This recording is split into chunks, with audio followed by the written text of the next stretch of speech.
My name's Tom Place, this is Chasing Cars, and with me today is the new Foton Tunland. It's just arrived here in Australia and it's about to go on sale. If the name sounds familiar to you, it's because it's been sold here previously, back between around 2013 to 2019. It was pretty famous at the time for having a pretty bulletproof engine, but ultimately it wasn't all that popular, and so they decided to exit the market. But it's now back and it's being distributed by the same people who offer Subaru here in Australia, so they do have a good amount of support behind them, and it's likely that we're going to see these things alongside Subaru Outbacks here in Australian showrooms. The goal here is that they're going to sell utes like these and also bigger trucks to our very hungry Australian market who really loves these sorts of things. Now this ute in particular, it's pretty standard fare. About a ton of payload, 3.5 ton towing, a diesel engine, it's got rear diff locks, all the rest. So what actually makes it different? Well, what makes it different is the fact that it has a bigger pitch than its rivals, and I mean that in terms of physical size. This thing straddles the difference between something like a Ford Ranger and a Ford F-150, and yes, you probably can see some of that styling influence, but we'll get to that in just a second. That sort of sizing sees it pitched against rivals like the GWM Cannon Alpha and also the MG U9, which start to have a little bit more in terms of back seats and tray space, which does seem to be where Australian buyer tastes are going. They want bigger utes, more capability. It's always never ending. So can this rival here, which is available for a pretty affordable price, actually make an impression here in Australia? Well, today we're going to find out. Chasing Cars, honest reviews of your next car. Brought to you by Budget Direct. The Tunland range is divided to two distinct segments. The first is the V7. What really makes the difference between this one is that, well, it's cheaper first of all, with a starting price of $39,000 before on-road costs, but it's also equipped with leaf springs. This one is aimed at tradies and is available in both 4x2 and 4x4 variations. The one beside me though, this is called the V9. It looks suspiciously like a Ram 1500 at the front, and it is also available in two different grades, though both are 4x4. This is the top spec S, and it's pretty well equipped, as we'll get into later on. But even in that top spec grade, the list price is still just under $50,000, and that is pretty darn good money. Taking a look at the size of the thing, it's about 5.6 meters long, so that's a good amount longer than a typical Ford Ranger or other similar medium-sized utes we have on our roads, and it's also quite a bit wider. It's over 2 meters wide, and you really do feel it when you're going down the road. Other dimensions are similar. It's a little bit taller, and you're gonna have to be a little bit more careful when driving it around every single day, but that does pay off in some other areas. Coming around to the rear here, and if I stand right here, just in front of the T there, it kind of looks a little bit like a Ford, doesn't it? It's because we've got these Ford F-150 inspired taillights here and also the FO, but there really is no missing the huge amount of branding we have across the tailgate here. Now, before I open it and show you how big it is, I should just note one thing that I thought was quite interesting. On the lower grades, the V7, you actually don't have a locking tailgate here. This is just a blank, and even on this V9 here, it doesn't lock with a central locking, so you still got to go around and lock it with a key. That's one of those things that they're actually looking at fixing in the coming months, but for now, that is something you do need to think about. I know personally, if I was going for the V7, maybe I want it as a tradie vehicle, well, that's probably something that I wouldn't really love all that much. Another thing that you also need to consider for the time being is the fact that we don't have a tow bar available to utilize the 3.5 ton towing capacity. That's also in the works, but Australian standards are tricky and they're working through it at the moment. But let's open it up. So, comes down like so, partly assisted on the way down, though not on the way up. And really the main thing to know about this space back here is the fact that it's about 1.6 or just shy in terms of overall length. And generally speaking, the dimensions overall are just a little bit bigger than what we've come to expect from most mid-size dual cabs. I'll chuck the dimensions up on screen, but it is pretty impressive. And if you're looking for a vehicle that's just a bit bigger, but you don't want to go full cab chassis, that certainly is one thing to consider. Now, interestingly, on the V9s, we do have vehicle-to-load capability as a 300-watt inverter, but that's only got a plug in the back seat. We don't have a plug here in the tray. Bit of a miss. Hopefully they do fix that in time. Got 4 tie-down points, not many, but apart from that, that's pretty much all there really is to know about this tray space. Though, I suppose there's one final sign-off point here. Given that this is a value play, it's good to note that even the base model 4x2 still comes with with a spray-in bed liner. Jumping into the interior now, and we're greeted by a variety of screens, as we've come to be used to in many Chinese cars, though I will say that this 14.6-inch multimedia screen here is pretty nice and crisp. I've had a little bit of annoyances when it comes to connecting Apple CarPlay during my time with this car over the last couple of days, but in general it's been pretty good indeed. One thing I do note is the fact that we have a row of physical buttons down here, really just primarily to deal with the climate control. That's always good. There's been very few times that I've actually had to go into the touchscreen to play with things like that. So nice little move to see, and it shows that I think the Chinese are listening to us when it comes to not going so hard when it comes to touchscreen interfaces. To my right here, we've also got a 12.3-inch digital driver's display. Similarly, it's also quite crisp and clear. Though one thing I will note is if you look at the design here, and you've been in a Mercedes-Benz lately, you'll note that the system here does look a lot like Mercedes-Benz infotainment system. And if I scroll through, you'll see that it actually says 4MATIC in its description of the four-wheel drive system. That's a little bit cheeky, though we do understand that that is some inspiration that has come about through their connection with Mercedes-Benz trucks, which is a connection that they have in China.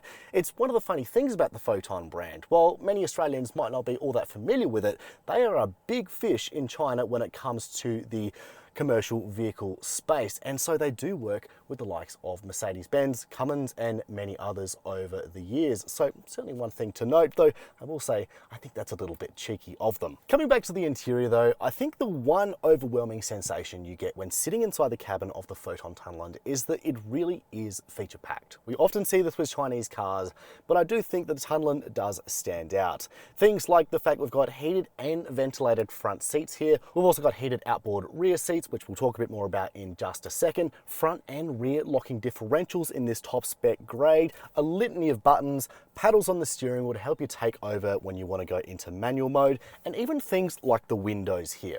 I know one of my annoyances with the Mitsubishi Triton is the fact that it only has an automatic window for just the driver's side, but the Tunland here, it does all four windows. It just doesn't cut corners in areas like that, so that's really nice to see.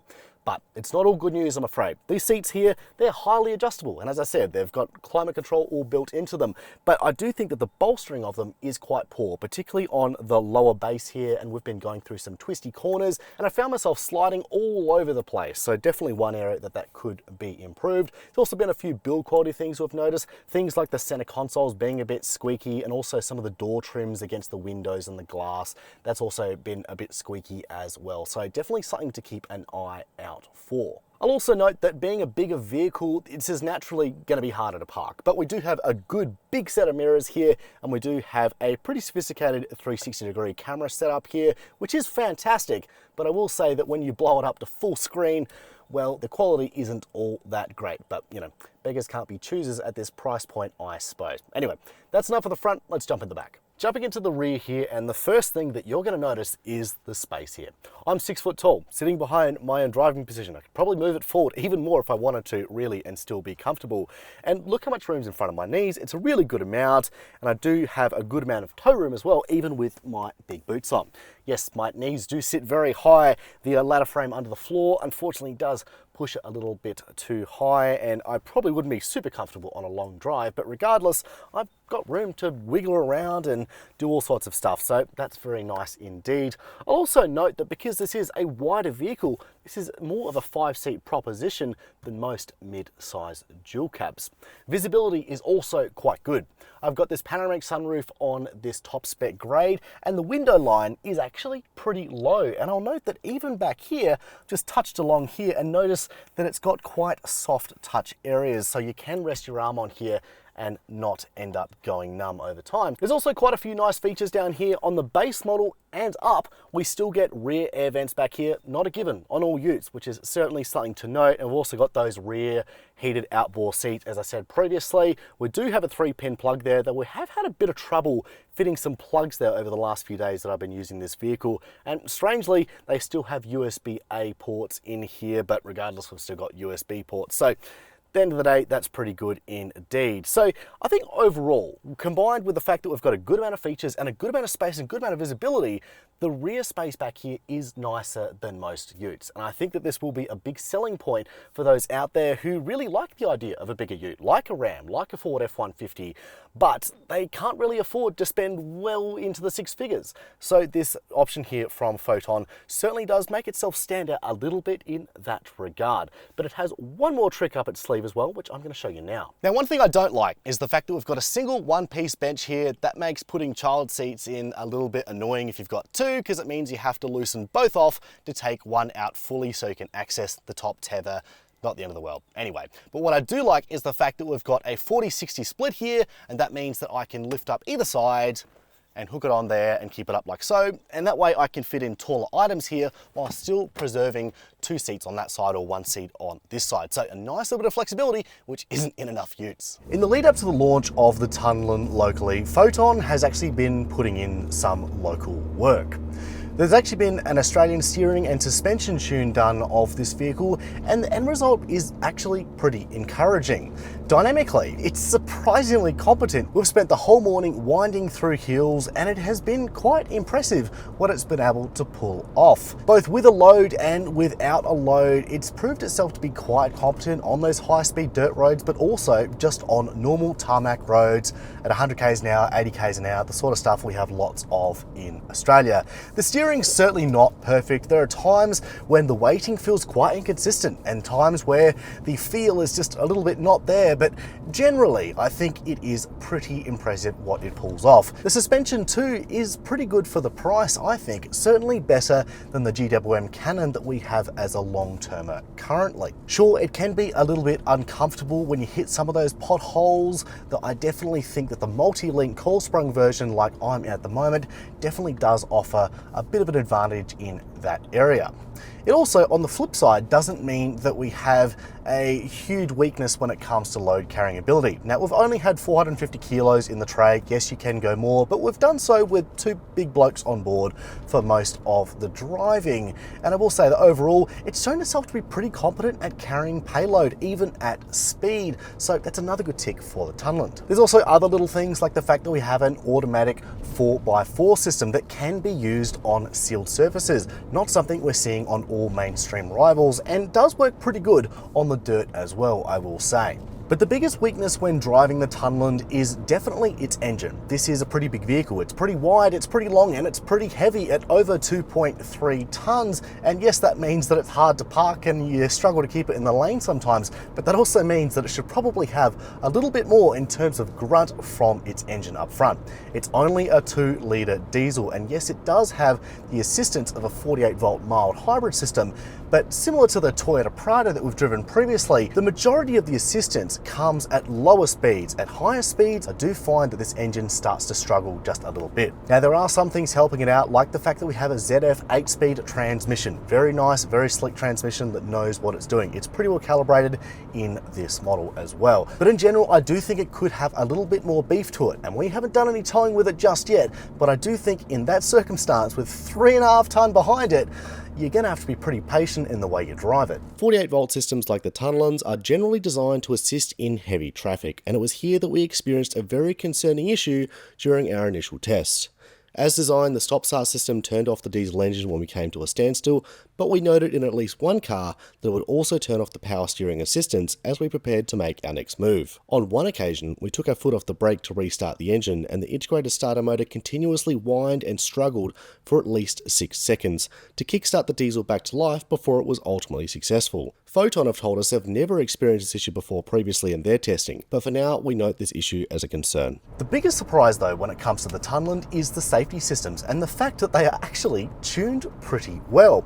I'm in the very top spec variant. It's the only variant that gets driver monitoring, and I honestly thought that that by itself was going to make this the variant that you shouldn't buy and you should go for the ones below it. But in my several hours at the wheel over the past few days in this variant, I found that the driver monitoring system actually behaves itself pretty well. But even other tech like lane keep assistance and lane centering, which has a really bad reputation for being overzealous in a lot of cars, Chinese and also mainstream, it's pretty well subdued, and when it starts to fight you in those corners when you know better than it does, it just lets you take over. And really, in a wide car like this one, I think that is so essential, because you are going to be struggling to keep this in the line sometimes, and on the country roads where it gets a bit windy, of course, that's going to be a bit more of a big deal. So look, watch the space for now, but I do think that the safety systems on first impression are pretty good. But anyway, that's enough for the on-road stuff. What about the off-road stuff? So it might look like a Ram 1500 and a Ford F-Truck, but can it off-road like one?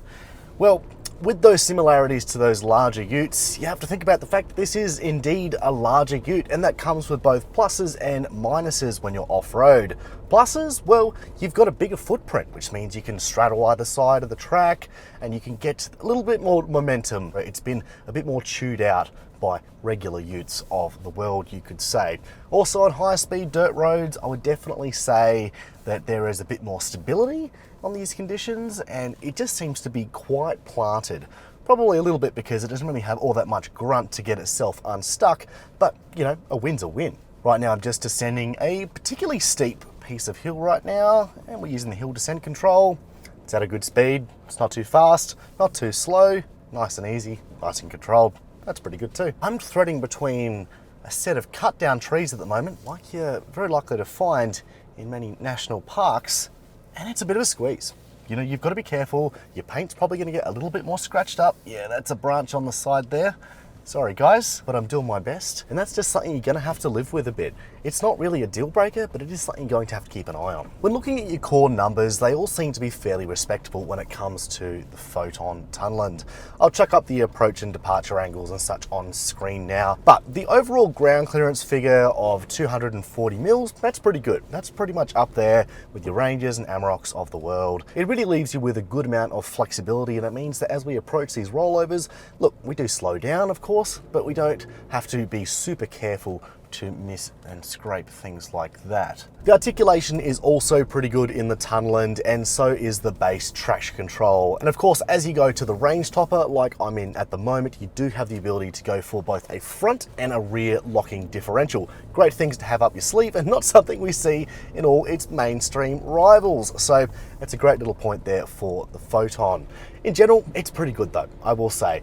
The 2-litre diesel, it's not the most powerful thing in the world, but it works okay with the 48-volt mild hybrid system and gives you enough torque at low speeds to get over most obstacles. Though, in saying that, this is an unladen car, no one's in it, no accessories are on it, so really finding a verdict on that front is a matter for another day. Today has been our first look at the Foton Tunland, and if I'm being honest, it makes more of a case for itself than I was expecting. It hasn't really let us down majorly in any one key way. And it certainly means that I want to take this back to the garage and do further testing on it, because I think we might find a thing or two. Really, the thing that stands out to me most in terms of negatives is down to build quality. Things like the creaking doors, and also that 48-volt system having that weird issue that I experienced where the engine didn't really want to start and the power steering stopped working. A little bit concerning.